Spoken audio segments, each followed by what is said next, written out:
Welcome back to Control, episode 14. Today we're going to talk big things. This big thing, to be exact. Whenever we're doing levels, at some point we want to put something big in the level.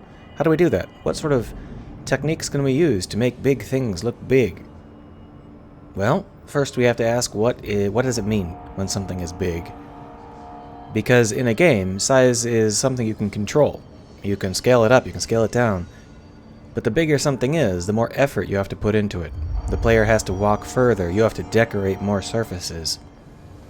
In general, you're better off making something pretty small. This huge reactor is actually about the size of a house, a small house. Maybe the size of a medieval watchtower. It's not as big as you might think. The reason it feels big is because there's a whole bunch of techniques in use to make it feel big, and we're going to go ahead and go over those techniques in this episode. Won't that be fun? That's all it is. That's the size of it. It's really not that big. Let's go down to the ground floor, and we'll talk about all of the concepts that are in use here. Look alive. Director on deck. There it is. The reactor. Bum, bum, bum. And this is the exact view you'll see it from in the demo videos when they want to show you what you're going to see soon. It looks huge. It looks tremendous. What's up? How do they do this? Well, the first trick is they use some color fading.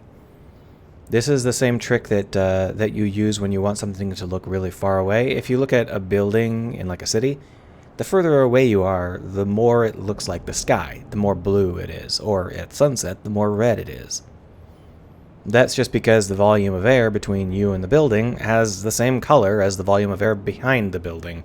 So the further away it is, the more similar those colors are going to be. In this case, what they've done is they've used this red color, and they've blanketed the entire building in the same basic red. They faded it into the background. It looks further away than it is. You wouldn't really guess that it is quite close. Therefore, it looks bigger because it's closer than you'd think. It's a simple perspective trick. They use it in almost every kind of game. Just think about using distance fade like that. Think about making the building fade into the background as a sign that it's further away. Of course, in this case, they do it because it's like, dusty and smoky in here. That's their excuse. But the real reason they did it is because they wanted it to look really far away. Doesn't it look incredibly far away? It's not. It's like 5 seconds of walking. Another basic idea here is that they have put it on a raised pedestal. This is a very, very basic trick, right? If you can see, the pedestal it's on is like a story and a half above us. That's not as high as you might think, but it's enough to get the job done. However, if you are used to trying to do this, you may have tried to do it and found that it didn't really work very well. Like, putting it on raised platforms doesn't feel very natural, doesn't really work. That's because it's a multi-part technique, so we're going to talk about that. The first part of the technique is that since we're looking at it from below, we need to have a bunch of things that reinforce the fact that we're looking up at it. If the reactor is just a smooth cylinder, we don't really get any sort of perspective things working on it. It gets smaller as it goes up because it's getting further away. But that won't make it feel big, and it won't make it feel tall. On the other hand, having these pagoda-like walkways, when we look up at something that is circular, it's going to have a very specific tilt, so we can really tell how far below we are. So if you put these kinds of rings around your cylinder, you'll know that you're looking up at the cylinder, because that's what rings do. You can clearly see when you're looking up at them or looking down at them. Basic perspective stuff. Because we think this building is very far away due to the color fading, we don't really understand that those walkways are, in fact, quite small. They're not as large as they look. So to us, we feel like those are huge, and because they're huge, if we're at this angle, that means we're way below them. So this combined with the red fade, the color fade, really makes it feel enormous. If it was just a smooth pillar, it would not have the same kind of punch.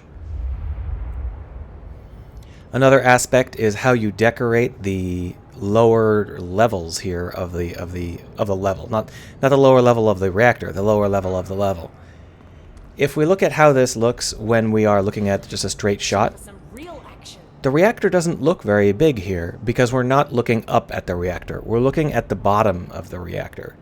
That's why almost every location on this level has something between us and the bottom of the reactor.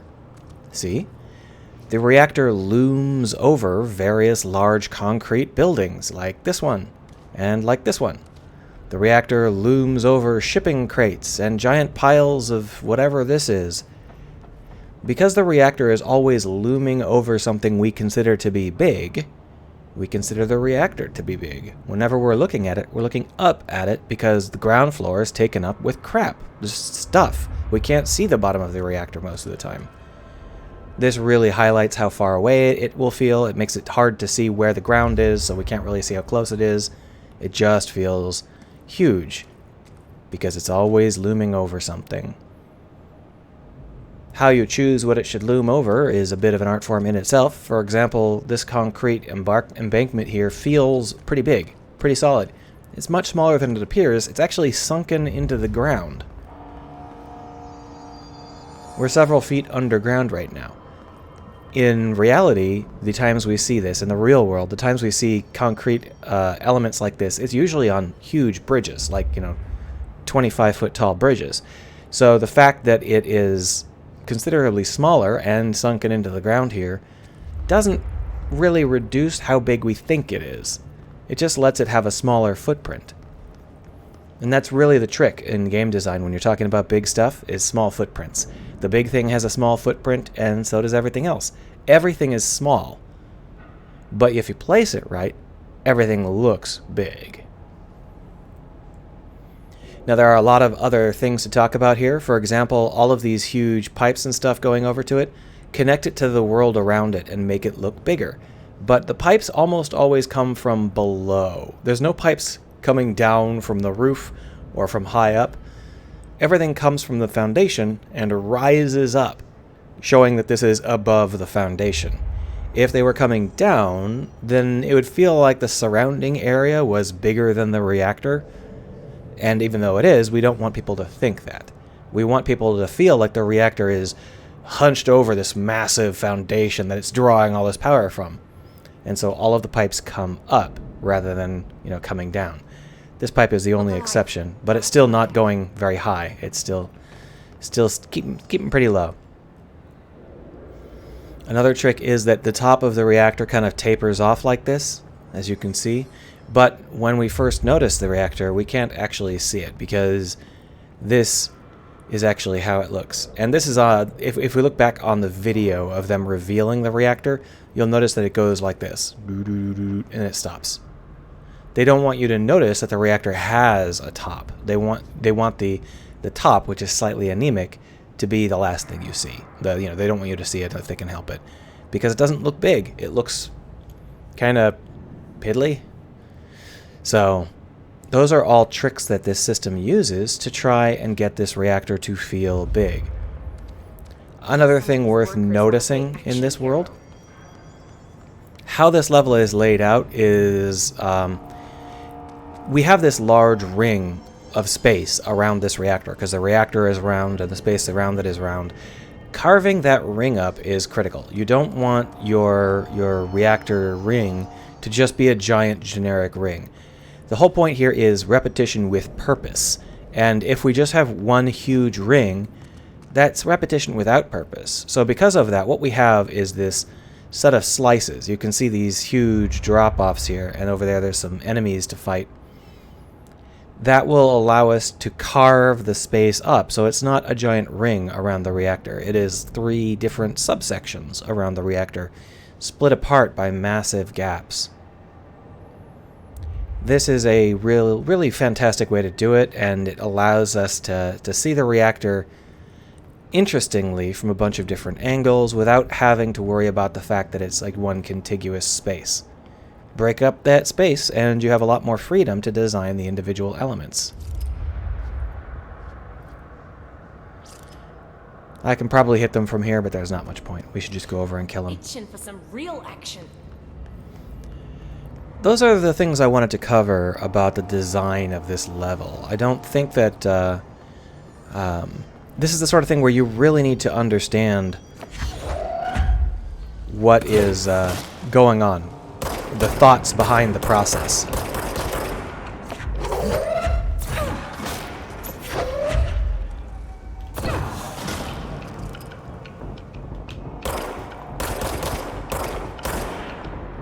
You might not be able to create something this good on your first try. It's one of those situations where it does take some serious skill.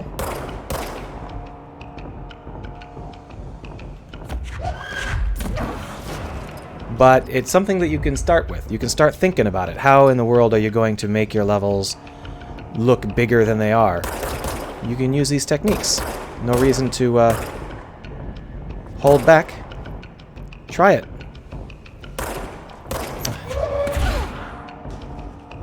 And if you can't get it right the first time, try it again. No biggie. There's no penalties for failing. Unless you have a budget, of course. Annoying. There we are. Now he's dead.